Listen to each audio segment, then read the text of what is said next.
మా latest videos కోసం మా ఈ తెలుగు న్యూస్ ఛానల్ సబ్స్క్రైబ్ చేసి గంట సింబల్ యాక్టివేట్ చేసుకోండి.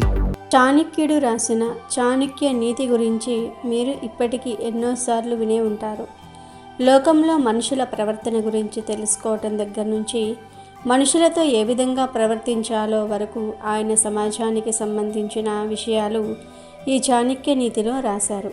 అయితే ఇప్పుడు మనం ఈ వీడియోలో చాణక్యుడు ఎలాంటి ఆడవాళ్లకు దూరంగా ఉండాలో చెప్పిన విషయాలను తెలుసుకుందాం. చెడు లక్షణాలు ఉన్న ఆడవాళ్లను ఎలా గుర్తించాలో చాణక్యుడు తన చాణక్య నీతిలో తెలియజేశాడు. చాణక్య నీతిలో మహిళల గురించి ఎన్నో విషయాలు చెప్పాడు. చాణక్యుడు కొన్ని విషయాలలో వారు ఉండే విధానంతో సమస్యలు వస్తాయని తెలిపాడు. స్త్రీని శక్తితో పోలుస్తారు. కుటుంబాన్ని నిర్మించే శక్తి మహిళలకు ఉంది. అలాగే స్త్రీ మనస్సు పెడితే కుటుంబాన్ని విచ్ఛిన్నం చేసే శక్తి కూడా ఉంటుంది. సమాజంలో మహిళలకు గౌరవ స్థానం ఉంది. చాణక్యుడి ప్రకారం స్త్రీలలో కొన్ని లక్షణాలు ఉంటే జీవితం బంగారుమయం అవుతుంది. అదేవిధంగా ఆమెలోని కొన్ని లక్షణాలు జీవితాన్ని నాశనం చేస్తాయని చాణక్యుడు తెలిపాడు. చాణక్యుడి ప్రకారం స్త్రీలకు ఉండకూడని లక్షణాలు ఏమిటో చూద్దాం. మహిళలకు సంబంధించిన విషయాల గురించి అనేక ఆలోచనలు గ్రంథాలలో ప్రస్తావించబడ్డాయి. ఒక మహిళ ఎలాంటి మంచి లక్షణాలను కలిగి ఉండాలి, ఎలాంటి చెడు లక్షణాలకు దూరంగా ఉండాలో అందులో వివరించబడ్డాయి. మన చుట్టూ ఉండే లోకంలో కూడా ఎంతోమంది మహిళలు ఉన్నారు. వీరిలో మంచి లక్షణాలు, చెడు లక్షణాలు కలిగిన వారు చాలామందే ఉన్నారు. అయితే చెడు స్వభావం కలిగిన స్త్రీల పట్ల చాలా జాగ్రత్తగా ఉండాలని పండితులు చెప్తూ ఉన్నారు. ముఖ్యంగా అమ్మాయిల గుణగణాలు తెలుసుకుని వారితో సావాసం చేయటం మంచిదని అంటూ ఉన్నారు. ముఖ్యంగా కొందరు మహిళలు పురుషులకు ఆకర్షితులవుతూ ఉంటారు. ఈ పొరపాటు వల్ల అనేక ఘోరాలు జరిగే అవకాశం కూడా ఉంది. కాబట్టి ఇలాంటి వారితో సాహసం చేసే ముందు మీరు మహిళల్లో ఉండే ముఖ్యమైన కొన్ని లక్షణాల గురించి జాగ్రత్తగా తెలుసుకోవాలి. ఎటువంటి లక్షణాలు, అలవాట్లు ఉన్న స్త్రీలకు దూరంగా ఉండాలో ఇప్పుడు మనం ఈ వీడియోలో తెలుసుకుందాం. అలాగే ఎలాంటి స్త్రీలకు అదృష్టం బాగా ఉంటుందో కూడా ఈ వీడియోలో తెలుసుకుందాం. అంతకన్నా ముందు మా వీడియో నచ్చితే లైక్ చేసి షేర్ చేయండి. అలాగే మా ఛానల్ని కూడా సబ్స్క్రైబ్ చేసుకొని మాకు సపోర్ట్ చేయండి. ఇక వీడియోలోకి వస్తే, చాణక్య నీతిలో చెప్పిన దాని ప్రకారం కళ్ళతో అట్రాక్ట్ చేసే మహిళలను అస్సలు నమ్మకూడదు. కొందరు అమ్మాయిలు కళ్ళతో పురుషులను ఆకర్షిస్తూ ఉంటారు. ముఖ్యంగా కామ కోరికలు ఎక్కువగా ఉండే స్త్రీలు ఇతర మగాళ్లను కోరుకుంటూ ఉంటారు. కామంతో కళ్ళు మూసుకుపోయిన మహిళలు తమ కుటుంబానికి ఎప్పుడైనా ద్రోహం చేసే అవకాశం ఉంది. కాబట్టి ఇలాంటి లక్షణాలు ఉన్న మహిళలతో చాలా జాగ్రత్తగా ఉండాలి. అత్యాశ ఉండే స్త్రీలకు దూరంగా ఉండాలి. మితిమీరిన కోరిక లేదా అత్యాశ ఉండే మహిళలు కుటుంబాన్ని, ఇంటిని నాశనం చేసే అవకాశం ఉంది.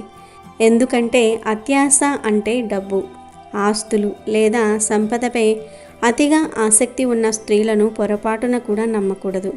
ఎందుకంటే చాలా అత్యాశ గల స్త్రీలు తమ చిన్న కోరికను నెరవేర్చుకోవడానికి ఎవరినైనా త్వరగా మోసం చేస్తారు. అలాంటి వారి నుంచి మీరు దూరంగా ఉండటం ఉత్తమం. అతిగా మాట్లాడే అమ్మాయిలకు కూడా దూరంగా ఉండాలి. కొందరు మహిళలు నిరంతరం ఏదో ఒక విషయం గురించి మాట్లాడుతూ ఉంటారు. అయితే తమ కుటుంబంలోని విషయాలు తమ భాగస్వామితో కాకుండా ఇతరులతో షేర్ చేసుకుంటూ ఉంటారు.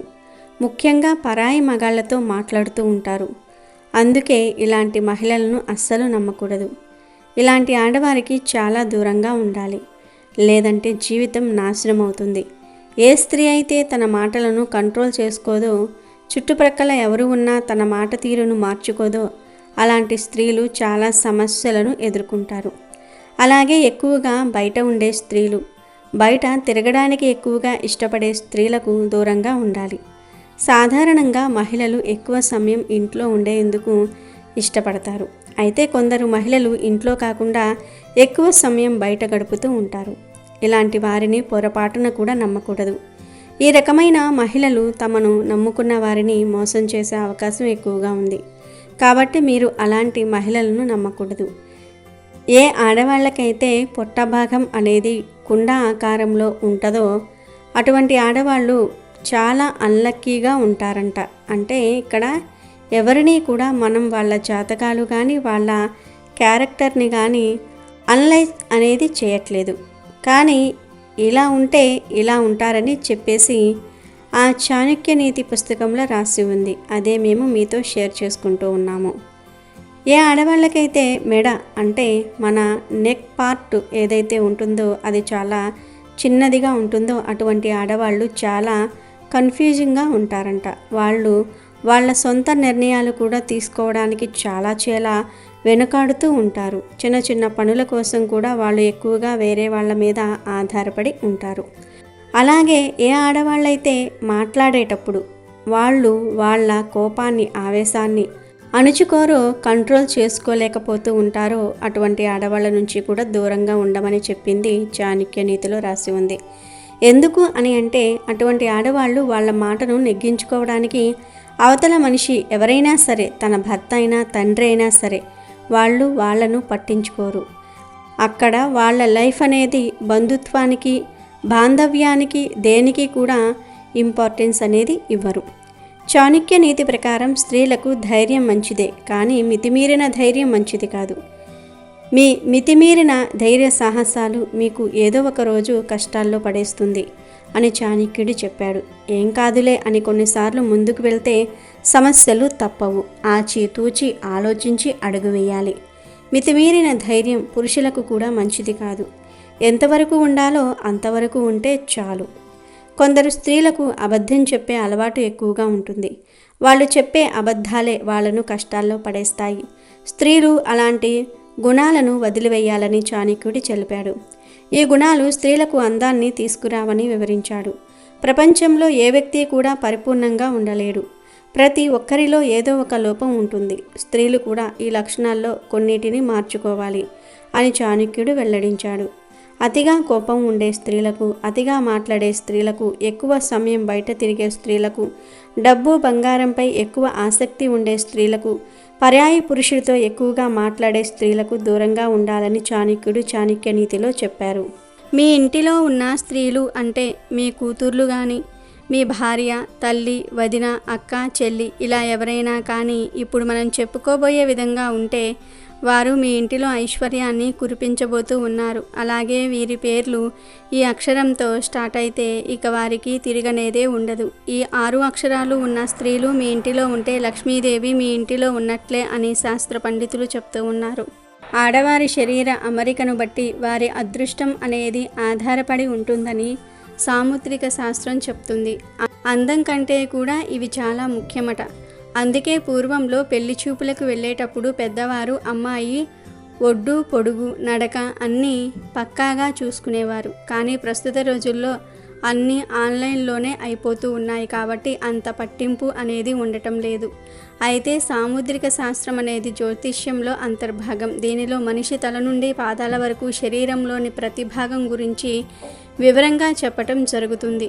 శరీర భాగాల పొడవు, వాటి అమరిక బట్టి వారు ఎలాంటి వారు, వారి వ్యక్తిత్వం ఎలాంటిదో చెప్పవచ్చు. ఇంకా చేతులు కాళ్ళు నిర్మాణం బట్టి వారి జీవితం ఎలా ఉండబోతుంది, ఎలాంటి జీవిత భాగస్వామి వస్తుంది, వారి ఆయుర్దాయం ఎంత, ఇలా ఎన్నో విషయాలు చెప్పవచ్చునని సాముద్రిక శాస్త్రం చెప్తుంది. మరి వాటిల్లో కొన్నిటి గురించి ఇప్పుడు మనం ఈ వీడియోలో తెలుసుకుందాము.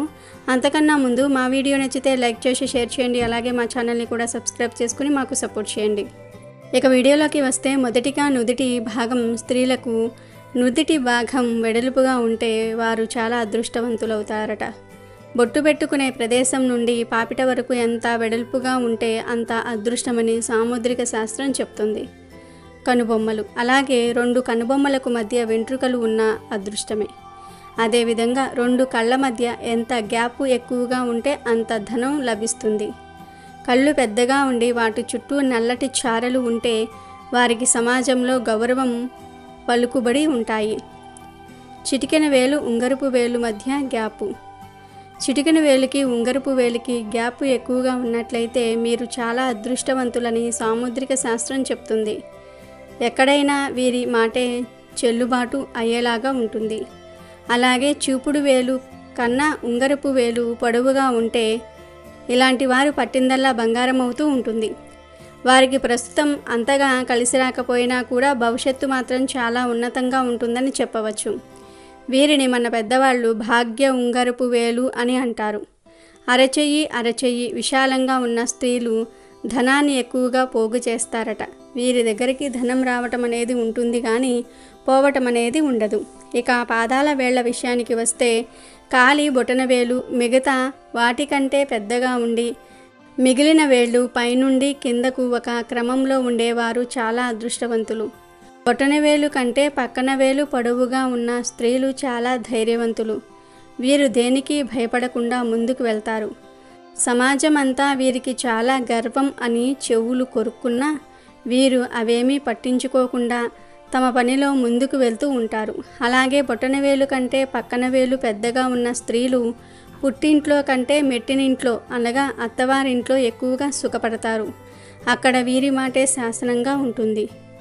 అరికాలి పాదం. కొంతమందికి పాదం నేలపై పూర్తిగా ఆనితే కొంతమందికి కాలు మొత్తం ఆనకుండా మధ్యలో గ్యాప్ అనేది ఉంటుంది. ఎవరికైతే పాదం పూర్తిగా నేలకు ఆనుతుందో అలాంటి వారు చాలా అదృష్టవంతులు. అలా కాకుండా ఎవరికైతే అరికాలు పూర్తిగా నేలకు ఆనకుండా కొంచెం వంకరగా ఉంటుందో వారి జీవితంలో కొన్ని కష్టాలను ఎదుర్కోవాల్సి ఉంటుంది. పొడవాటి జుట్టు. కొంతమంది ఆడవాళ్లకు నడుము కింద వరకు పొడవైన జుట్టును కలిగి ఉంటారు. అయితే ఇది చూడడానికి ఆకర్షణీయంగా ఉన్నప్పటికీ అంత మంచిది కాదని సాముద్రిక శాస్త్రం చెప్తుంది. ఈ 6 పేర్లున్న అమ్మాయిలు ఉంటే ఇంట లక్ష్మీదేవి తాండవిస్తుంది. చుట్టూ ఉన్నవారికి కూడా అదృష్టమే. జ్యోతిష్యం ప్రకారం 6 అక్షరాలతో పేర్లు ప్రారంభమయ్యే అమ్మాయిలను లక్ష్మీదేవిగా పరిగణిస్తారు. వీళ్ళ కాళ్ళ అడుగులు ఎక్కడ పడితే అక్కడ ఆనందం కలుగుతుంది. వారి జీవితంలో ఎప్పుడూ సుఖాలకు లోటు ఉండదు. జ్యోతిష్య శాస్త్రంలో కొన్ని అక్షరాలు చాలా పవిత్రమైనవిగా పరిగణిస్తారు. ఈ అక్షరాలతో పేర్లు మొదలయ్యే వ్యక్తులు చాలా అదృష్టవంతులు అని చెప్తూ ఉంటారు. లక్ష్మీదేవిగా పరిగణించబడే పేర్లు 6 అక్షరాల గురించి ఇప్పుడు మనం తెలుసుకుందాం. సి అక్షరంతో పేరు మొదలయ్యే అమ్మాయిలు ధైర్యంగా నిర్భయంగా ఉంటారు. వారు అనుకున్నది చేస్తారు. వారి జీవితంలో ఎప్పుడూ దేనికి లోటు ఉండదు. వారు తమకే కాదు చుట్టుప్రక్కల వారికి కూడా అదృష్టవంతులు అనే చెప్పుకోవాలి. ఎన్ అక్షరంతో ప్రారంభమయ్యే అమ్మాయిలను అదృష్టవంతులుగా పరిగణిస్తారు. వారు చేయాలనుకున్న పనిని పూర్తి చేసే వరకు వదిలిపెట్టరు. వారి ఆర్థిక పరిస్థితి సాధారణంగా బాగుంటుంది. చాలా శ్రద్ధగలవారు. లక్ష్మీదేవి వీరికి ప్రత్యేక అనుగ్రహాన్ని ఇస్తుంది. అలాగే ఏ అక్షరంతో మొదలయ్యే అమ్మాయిలను చాలా అదృష్టవంతులుగా భావిస్తారు. వీరికి మంచి నాయకత్వ సామర్థ్యం ఉంది. వీళ్ళు తన స్వభావంతో ఎవరి మనసునైనా గెలుచుకుంటారు. కుటుంబ సభ్యులకు చాలా అదృష్టవంతులుగా నిరూపించుకుంటారు. కెరీర్ ఉన్నత స్థితిని సాధిస్తారు. ఎల్ అక్షరంతో పేరు మొదలయ్యే అమ్మాయిలు క్షణంలో ఎవరినైనా తమ వైపుగా మలుచుకుంటారు. వారికి భిన్నమైన ఆకర్షణ ఉంది. వీళ్ళు ఇతరులకు సహాయం చేయడానికి ఎల్లప్పుడూ సిద్ధంగా ఉంటారు. లక్ష్మీదేవి ప్రత్యేక అనుగ్రహం వారిపై ఉంటుంది. అందుకే వారి జీవితంలో ఎప్పుడూ ఆర్థిక సంక్షోభాన్ని ఎదుర్కోరు. ఈ అక్షరంతో పేరు మొదలయ్యే అమ్మాయిలు నిజాయితీ పరులు, అదృష్టవంతులు మరియు కష్టపడి పనిచేసేవారు. అత్తమామలకు ఆమె అదృష్టమని భావిస్తారు. భర్తకు ఆమె లక్ష్మీ అవతారం. అంటే ఎక్కడ పెళ్లి చేసుకున్న జీవితంలో డబ్బుకు సంపదకు లోటు ఉండదు. పై అక్షరంతో పేరు మొదలయ్యే అమ్మాయిలు వారు కష్టపడి జీవితంలో మంచి స్థానాన్ని పొందుతారు. విధి ఆమె జీవితాంతం ఆమెతో ఉంటుంది. వీరి ఉనికి కారణంగా కుటుంబంలో ఎప్పుడూ సంతోషకరమైన వాతావరణం ఉంటుంది. డబ్బు విషయంలో వీరు చాలా అదృష్టవంతులు. ఇప్పుడు మేము చెప్పిన ఈ 6 అక్షరాల పేర్లు ఉన్న అమ్మాయిలు జ్యోతిష్య శాస్త్రం ప్రకారం రాశి అలాగే నక్షత్రం ప్రకారం పేరు పెట్టుకున్న స్త్రీల ఇంట లక్ష్మీదేవి తాండవిస్తుంది. అలాగే వీరికి అదృష్టం కూడా కలిసి వస్తుంది. ఇక ఇప్పుడు లక్ష్మీదేవి మీ ఇంటికి వచ్చి తిష్ట వేసుకొని కూర్చోవాలి అంటే ఆడవారు ఏ పనులు చేయాలో కూడా తెలుసుకుందాం. శ్రీ మహాలక్ష్మీదేవి ఇంటికి రావాలంటే ఖచ్చితంగా చేయాల్సిన 5 పనులు ఉన్నాయి. ఈ పనుల గురించి స్వయంగా లక్ష్మీదేవే చెప్పింది అని శాస్త్రాలలో ఉంది. లక్ష్మీదేవి అనుగ్రహం కావాలని అందరూ కోరుకుంటూ ఉంటారు. అయితే లక్ష్మీదేవి తమ ఇంటికి రావాలని, తమ ఇంట్లో నివాసం ఉండాలని, తమ ఇల్లు లక్ష్మీ నివాసంగా మారాలని ప్రతి ఒక్కరూ కోరుకుంటూ ఉంటారు. లక్ష్మీదేవి అంటే సాక్షాత్తు ధనానికి అధిపతి. ఎవరికి ఐశ్వర్యం సిద్ధించాలన్నా ఆమె అనుగ్రహంతోనే జరుగుతుందని నమ్మకం. లక్ష్మీదేవి సకల సంపదలకు ఆదిదేవత. ఆ తల్లి మన ఇంట్లో ఉంటే చాలు అన్నీ లభిస్తాయంటారు మన పెద్దలు. ఇక్కడ సంపద అంటే బంగారము, నిధి, డబ్బు, భవనాలే కాదు. ఈ భౌతిక సంపాదన అశాశ్వతమైంది. నిజానికి లక్ష్మీదేవి అనుగ్రహించేది ఆధ్యాత్మిక సంపద. అది తరిగిపోనిది, కష్ట సమయంలో ధైర్యాన్నిచ్చేది. అలాంటి సంపద కష్టాల నుంచి తప్పించుకోవటం కాదు, ఆ కష్టాలను ఎదుర్కొనే బలాన్ని, ధైర్యాన్ని ఇస్తుంది. లక్ష్మీదేవి ప్రసన్నత లేకుంటే విష్ణువు కూడా భక్తులకు అందుబాటులో ఉండడు. సదాచారం, సత్ప్రవర్తన లక్ష్మీదేవి ఆహ్వానాలు. ఈ రెండూ ఉంటే ముందు లక్ష్మీదేవి అనుగ్రహం, తద్వారా విష్ణుమూర్తి అనుగ్రహం కూడా పొందవచ్చు. అందుకే అందరికీ ఆ లక్ష్మీ కటాక్షం అవసరం. శ్రీ మహాలక్ష్మి వైశిష్ట్యాన్ని శ్రీ అనే అక్షరం తెలియబరుస్తుంది. శ్రీ అంటే సంపద, భూమి, భాగ్యము, జయము, జ్ఞానము, తేజస్సు అనే అర్థాలు ఉన్నాయి. శ్రీతో మొదలు పెడితే ఏ పదానికైనా ఎంతో శక్తి వస్తుంది. శ్రీ ముందు చేర్చే సిరికి ఆ పదం శుభప్రదంగా మారుతుంది. లక్ష్మీ కటాక్షం అంటే అర్థం సంతోషంగా ఉండటమే. అన్నీ ఉన్నవాని విషాదం కన్నా ఏమీ లేకపోయినా సంతోషంగా ఉన్నవారు పొందేదే అసలైన లక్ష్మీ కటాక్షం. అయితే లక్ష్మీదేవి ఇంట్లోకి వచ్చి తిష్ట వేసుకొని మీ ఇంట్లోని నివాసం ఉండాలంటే ఇంట్లోని ఆడవాళ్ళు ప్రతిరోజు కొన్ని నియమాలు పాటించాలి. కొన్ని పనులు చేయాలి, కొన్ని పనులు చేయకుండా జాగ్రత్తగా ఉండాలని శాస్త్రాలలో చెప్పారు. ఇల్లు లక్ష్మీ నివాసంగా మారాలంటే ఇంట్లోని ఆడవారు అనగా గృహిణులు కొన్ని నియమాలు పాటించాలి. అంటే కొన్ని పనులు చేయాలి, కొన్ని పనులు చేయకూడదు. మొదటి నియమం ఏమిటి అంటే మన సనాతన ధర్మం ప్రకారం సూర్యోదయం, సూర్యాస్తమయ సమయంలో పొరపాటున కూడా నిద్రించకూడదు. స్త్రీలే కాదు, పురుషులు కూడా ఈ సమయంలో నిద్రించకూడదు.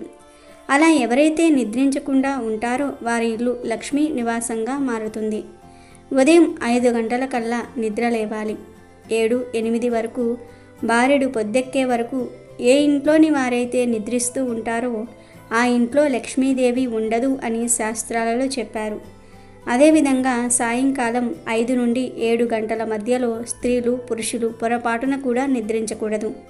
అప్పుడే ఆ ఇంట్లో లక్ష్మీదేవి స్థిరంగా నివాసం ఉంటుంది.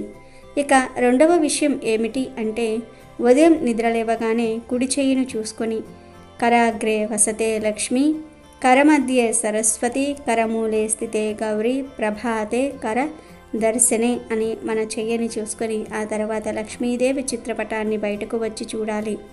తక్షణమే మనం వాడిన బెడ్ షీట్ను, దుప్పట్ని నీట్గా మడత పెట్టుకోవాలి.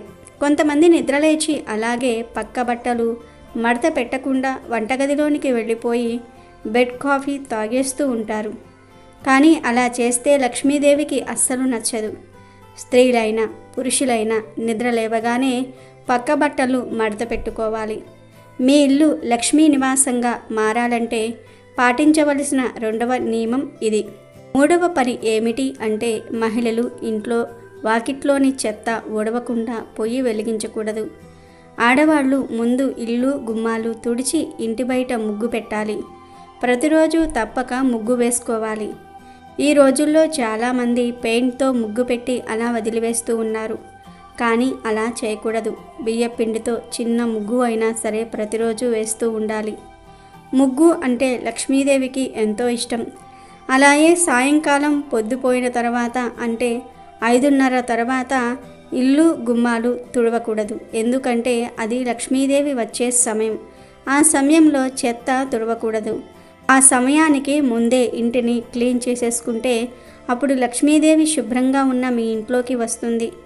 ఇల్లు లక్ష్మీ నివాసంగా మారాలంటే స్త్రీలు ప్రతిరోజు గడపకు పసుపు రాసి కుంకుమ బొట్లు పెట్టుకోవాలి. మన ఋషులు మహర్షులు ఏం చెప్పినా దాని వెనుక సైంటిఫిక్ కారణాలు ఉన్నాయి. పసుపు యాంటీబయాటిక్. గడపకు పసుపు రాసినట్లయితే ఆ ఇంట్లోకి ఎటువంటి బ్యాక్టీరియాలు, వైరస్లు రావు. ఇది సైంటిఫిక్గా కూడా రుజువైంది. కనుక ప్రతిరోజు గుమ్మానికి పసుపు రాయండి. ప్రతిరోజు కుదరని వారు కనీసం మంగళవారము, శుక్రవారాలలో అయినా సరే గుమ్మానికి పసుపు రాయండి. అప్పుడు మీ ఇల్లు లక్ష్మీ నివాసంగా మారుతుంది. లక్ష్మీదేవి మీ ఇంట్లో స్థిరంగా ఉండాలంటే వంటింట్లో ఉండే మసిగుడ్డను ప్రతినిత్యము మార్చుకోవాలి. అంటే 3 మసిగుడ్డలు కానీ 2 మసిగుడ్డలు కానీ పెట్టుకొని ఒకదాన్ని వాడుకుంటూ మరొక దానిని ఉతికి ఆరబెట్టుకోవాలి. అంతేగాని కంపు కొడుతూ ఉన్న మురికిగా ఉండే మసిగుడ్డలను వాడకూడదు. మసిగుడ్డ క్లీన్గా లేకపోతే దరిద్ర దేవత మీ ఇంటికి వస్తుంది. అలాగే మీ ఇల్లు లక్ష్మీ నివాసంగా మారాలంటే ఇంట్లో ప్రతినిత్యము ఎవరో ఒకరు దీపారాధన చేయాలి. భర్త కానీ భార్య కానీ ఎవరైనా సరే దీపారాధన చేయవచ్చు. స్త్రీలు నెలసరిలో ఉన్నప్పుడు భర్త కానీ పిల్లలు కానీ దీపారాధన చేయవచ్చు. కొంతమంది దేవుడి ఫోటోలకు పూలు పెట్టి అవి ఎండిపోయినా తీయకుండా వదిలేస్తూ ఉంటారు. పూజ గదిలో ఎండిపోయిన పూలు ఉన్నా, కంపు కొడుతున్న బూజులు ఉన్న లక్ష్మీదేవి అనుగ్రహించదు. దేవతలు ఆ పూజా మందిరాన్ని విడిచి వెళ్ళిపోతారు. సాయంకాలం 5 గంటల నుండి 7 గంటల మధ్యలో స్త్రీలు పురుషులు ఎవ్వరూ అన్నం తినకూడదు. అంతేకాదు ఈ సమయంలో స్త్రీ పురుషులు లైంగిక సంబంధాలు పెట్టుకోకూడదు. గొడవలు పడకూడదు. కాదని ఈ సమయంలో నిషిద్ధ పనులు చేస్తే లక్ష్మీదేవి ఎప్పటికీ మీ ఇంటికి రాదు. సాయంకాలం వేళల్లో విష్ణు సహస్రనామాలను చదవటం కానీ వినటం కానీ అలవాటు చేసుకోవాలి. విష్ణు సహస్రనామాలను చదివితే విష్ణువు భార్య అయిన లక్ష్మీదేవి చాలా సంతోషిస్తుంది. తన అనుగ్రహాన్ని మీ మీద కురిపిస్తుంది. ఇక సాయంత్రం ప్రొద్దుపోయిన తర్వాత ఇంట్లోని మంగళ ద్రవ్యాలను ఎవ్వరికీ ఇవ్వకూడదు. అంటే పసుపు, కుంకుమ, పూలు, గాజులు లాంటివి ఎవ్వరికీ ఇవ్వకూడదు. పండుగల సమయాలలో వాయనంగా ఇవ్వవచ్చు కానీ అప్పుగా ఇవ్వకూడదు.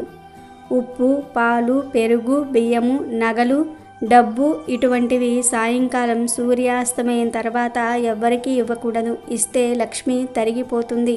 ముఖ్యంగా స్త్రీలు రాత్రి పడుకునే ముందు మాంగళ్యాన్ని తీయకూడదు. గాజులు తీసినా పర్వాలేదు కానీ మంగళసూత్రాన్ని మాత్రం అస్సలు తీయకూడదు. పరమ పవిత్రమైన మంగళసూత్రంలో పిన్నీసులు, పిన్నులు, తాళాలు ఇలాంటి ఇనుప వస్తువులు పెట్టకూడదు. మాంగళ్య దోషం తగులుతుంది. లక్ష్మీ అనుగ్రహం కూడా తగ్గిపోతుంది. స్త్రీలు వారు ధరించిన గాజులను, పూలను వేరే వారికి పంచిపెడితే లక్ష్మీదేవి ఆగ్రహానికి గురి అవుతారు.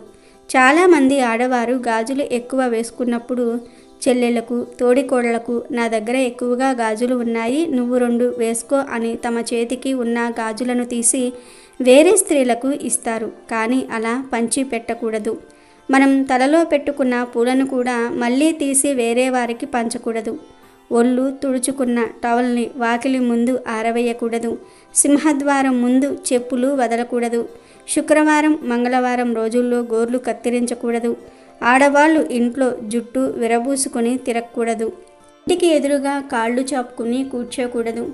గుమ్మం మీద తలపెట్టుకొని నిద్రించకూడదు. పడుకునే మంచం మీద అన్నం తినకూడదు. అంతేకాదు మంచం మీద బంగారం కానీ, డబ్బు కానీ, మంగళ ద్రవ్యాలు కానీ పెట్టకూడదు. ఇల్లు లక్ష్మీ నివాసంగా మారాలంటే ఈ నియమాలన్నీ కూడా పాటించాలని శాస్త్రాలలో ఉంది. ఈ నియమాలన్నీ మీ అందరికీ తెలిసినవే, అయినా ఒక్కసారి గుర్తు చేసుకున్నాము అంతే. తెలియని వారు ఎవరైనా ఉంటే ఇప్పుడైనా సరే తెలుసుకొని ఈ నియమాలు పాటిస్తే తప్పకుండా మీ ఇల్లు లక్ష్మీ నివాసంగా మారుతుంది. పేదరికం రానే రాదు. వీడియో నచ్చితే లైక్ చేయండి, షేర్ చేయండి, బట్ సబ్స్క్రైబ్ చేసుకోవడం మర్చిపోవద్దు.